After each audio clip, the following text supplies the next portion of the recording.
Subscribe to our channel by clicking the subscribe button. Click the bell button and enjoy the latest uploads from our channel. Master chef जीतकर अनुपमा करेगी इन 4 लोगों की बोलती बंद। नमस्कार दोस्तों, स्वागत करती हूं आपका आपके अपने चैनल हंग्री स्पिरिट्स में। हंग्री स्पिरिट्स देख रहे सारे दर्शकों का मैं अंजू शर्मा दिल से स्वागत करती हूं। अनुपमा जो हमेशा ये सोचती है कि सबका भला करना है, सबके लिए सही सोचना है और किसी के लिए भी अगर मदद की मैं कुछ कर सकती हूँ, किसी के लिए मदद कर सकती हूँ तो मुझे हमेशा मदद करनी है।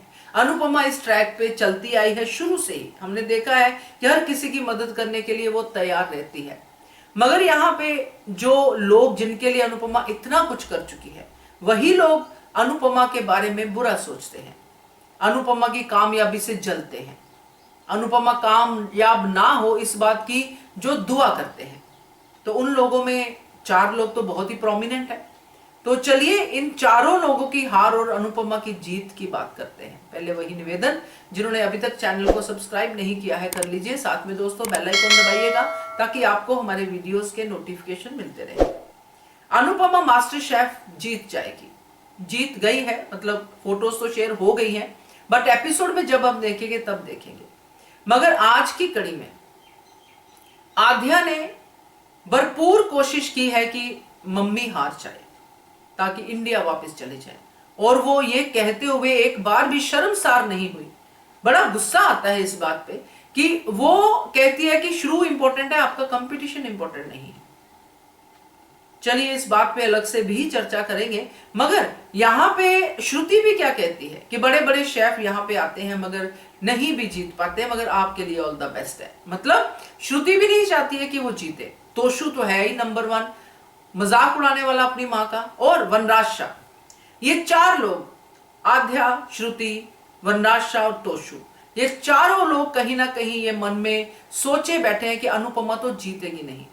मैं ये सोचती हूँ कि इन लोगों को एक बार भी अपनी स्टेटमेंट को रीथिंक करने का जो है टाइम नहीं मिलता, या फिर ये सोचना ही नहीं चाहते कि जिसके बारे में आपने, खास करके तोशु और ये वनराज, आपने पहले ही उसमें कह दिया था कि आप तो ऑडिशन भी क्लियर नहीं करोगे। वो ना सिर्फ ऑडिशन क्लियर करती है बल्कि सेमीफाइनल में जाती है, वहां पे वो डिस्क्वालीफाई होती है।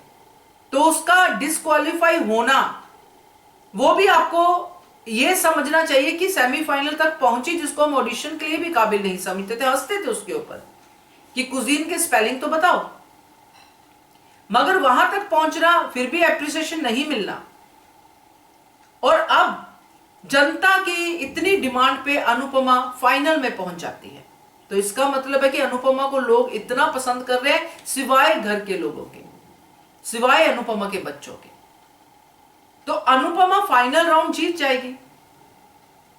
तो जब ये जीत जाएगी तो ये किसको जाके मुंह दिखाएंगे? खुद को तो दिखा नहीं पाएंगे, क्योंकि अपने अंदर वो देखेंगे तो उनको अपने आप पे ही हंसी आएगी, अपनी अंतरात्मा इन पे ही हंसेगी कि वाह भाई वाह, क्या सोचते हो तुम लोगों को तो अक्ल ही नहीं है। खास करके वो आध्या, जिसने एड़ी चोटी का जोर लगा लिया कि मम्मी ना जीते। हम तो कुछ और सोच रहे थे कि आध्या जितवाएगी अनुपमा को, मगर यहां पे आध्या का उल्टा ही चल रहा है। पछताएगी खैर एक दिन, जब सच्चाई सामने आएगी कि मम्मी तो मेरी वजह से यहां पे है, वो तो अलग बात है। मगर श्रुति वो भी नहीं चाहती कि अनुपमा जीते। तो ये सबकी बोलती अब बंद होगी जब अनुपमा ट्रॉफी हाथ में लेके पूरी जनता के सामने इंटरव्यू देगी, पब्लिक फिगर बनेगी और लोग उससे ऑटोग्राफ लेंगे। ये सब जो अनुपमा पे हंसने वाले चेहरे हैं, इनकी बोलती बंद होगी, क्योंकि अनुपमा एक्शन से जवाब देती है। सिर्फ वो प्रीच नहीं करती है, करके भी दिखाती है। तो मजेदार होगा, मुझे तो बहुत अच्छा लग रहा है सोच के भी। तो देखते हैं क्या होता है, कमेंट कीजिएगा। देखते रहिए channel hungry spirits. Thank you so much. Subscribe to our channel by clicking the subscribe button. Click the bell button and enjoy the latest uploads from our channel.